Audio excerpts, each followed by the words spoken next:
একটি নির্দয়ী ব্যক্তি একটি কুকুরের মুখে তার দিয়ে জড়িয়ে দেয়। তো তারটা এত খারাপভাবে জড়িয়েছে, তো তারটা চোখে লেগে তার চোখটাও নষ্ট হয়ে যেতে পারে। তো একটি ছেলের দেখে খুব দয়া হয় এবং সে কুকুরটির এই তারটি খুলবে বলে সে ঠিক করে। কিন্তু যখনই কুকুরের সে পাশে যায়, কুকুরটা অনেক দূরে ছুটে চলে যায়, কারণ মানুষের ওপর থেকে কুকুরটার বিশ্বাস পুরোপুরি চলে গেছে। তো পরের দিন সকালবেলা সে কুকুরটিকে আবার দেখতে পায়, তো ঠিক করে সে নিজের বাড়িতে তাকে নিয়ে আসবে। তো নিজের বাড়িতে যখন সে নিয়ে আসে, যখন তাকে ধরতে যায় সে ছুটে পালিয়ে যায়।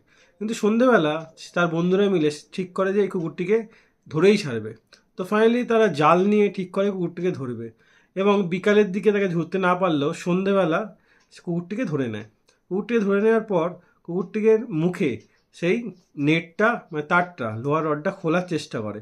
তো তারা অনেক চেষ্টার পরও সেটা খুলতে পারে না এবং তারা না খুলতে পেরে ডক্টরের কাছে নিয়ে যায় সেই কুকুরটিকে।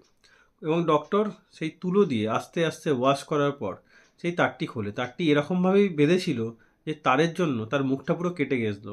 এমনকি সে বহুত দিন ঠিকমতো খেতে পর্যন্ত পারেনি সেই কুকুরটি। ভাবুন লোকটি কতটা নির্দয়ী। লোকটির মধ্যে বিবেক এবং মন বলে কোনো বস্তু নেই, বা মনুষ্যত্ব বলে কিছু নেই। যদি লোকটি মানুষ হতো তাহলে কখনোই এই কাজটি করতে পারতো না। তো সে ছেলেটি কুকুরটিকে নিয়ে এসছে, তার চোখে জল এসে যায় কুকুরটির এই অবস্থা দেখে। তো ফাইনালি সে কুকুরটির অনেক সেবা শুশ্রূষা করে এবং ওষুধ পর্যন্ত লাগায়। কিন্তু কুকুরটির মানুষের ওপর যে ভরসা চলে গেছিলো সেটা আস্তে আস্তে ফিরে আসে, এবং কুকুরটি নিজের সেবা শুশ্রূষায় সাহায্য করে, নিজেকে সাহায্য করতে দেয়। এবং তাকে যতটা খাবার দেওয়া হয় সে সব খাবার, সে ক্ষুধার্ত ছিল, সব খাবার সে একাই খেয়ে নেয়। এবং তার মুখের যে ঘা সেটা আস্তে আস্তে ঠিক হতে থাকে।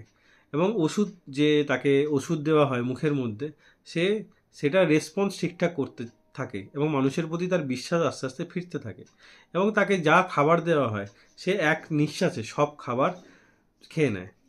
এবং কিছুদিন পর তার মুখে আরও বেশি ঘাটা যখন আরও ডিপ হতে থাকে, তখন ওষুধ দিয়ে সেই ঘাটা আরও বেশি ঠিক করতে শুরু করে। তো আস্তে আস্তে তার শরীরের ঘা ঠিক হতে শুরু করে। তো ছেলেটি ঠিক করে একে কুকুরটিকে তার নিজের কাছেই রাখবে, এবং ছেলেটি তাকে আরও বেশি করে খাবার দেয়। সে আরও বেশি করে খাবার খেতে শুরু করে এবং পুরোপুরি তার ঘাটা ঠিক হয়ে যায়। কিন্তু তার বাড়ির কারণে তাকে সে নিজের কাছে রাখতে পারে না। তো একটা দম্পতি এসে তাকে দত্তক নিয়ে যায় সেই কুকুরটিকে, এবং ছেলেটি প্রার্থনা করে যে কুকুরটির যেন, যে কষ্ট পেয়েছে, সে যেন প্রচুর প্রচুর ভালোবাসা পায়। তো কুকুরটির দেখুন কি অবস্থা ছিল, এখন কত সুন্দর অবস্থায় ফিরিয়ে নিয়ে এসেছে ছেলেটা। কুকুরের যে মানুষের প্রতি যে বিশ্বাস হারিয়ে গেছিল সেটা ফাইনালি তার মধ্যে ফিরে এসেছে। আমার সবার কাছে একটাই রিকোয়েস্ট, আপনার কুকুরকে পছন্দ নাই হতে পারে, কুকুরকে আপনি ভালো নাই বাসতে পারেন, ওদের কষ্ট দেবেন না প্লিজ। ভালো নাই বাসতে পারেন, প্লিজ কষ্ট দেবেন না। তো ভিডিওটি যদি ভালো লেগে থাকে ভিডিওটা লাইক করে শেয়ার অবশ্যই করে দেবেন।